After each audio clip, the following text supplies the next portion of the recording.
underneath your printer settings, we have our system settings. In your system settings, there's only a few tabs that you really need to check and know what they do. It's going to be your pressure and your viscosity. So your pressure should always be 300. That is set from the manufacturer. Same with your viscosity. That should always be 55. The one that's a little bit different per machine is going to be your modulation. So on this unit here, it is set to 25.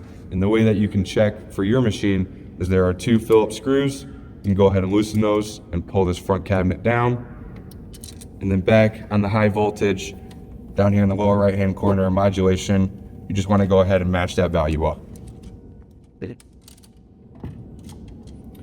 The next useful thing on the system settings is going to be under alarm settings and your gutter status. The only reason why you should turn that on and off is if you're having issues aligning your Jetstream and you keep getting gutter faults. I would go ahead and turn that off, get that aligned. You can clean up all that extra ink and come back and go ahead and turn that on. The next useful tab on this system setting page is going to be system upgrades. If you ever need to upgrade your firmware, we do have the firmware on our website, as well as another video showing you how to go ahead and upgrade on that firmware. The next useful thing will probably be date and time. We do here in Chicago have daylight savings time, so if you need to go ahead and change that, this store you can go ahead and do that.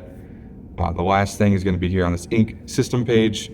Over here, if this machine was up and jetting, we would be able to see what our ink viscosity and ink pressure would be at. Over here on that right hand side, those are going to be those target numbers that we were changing back here on that system settings page.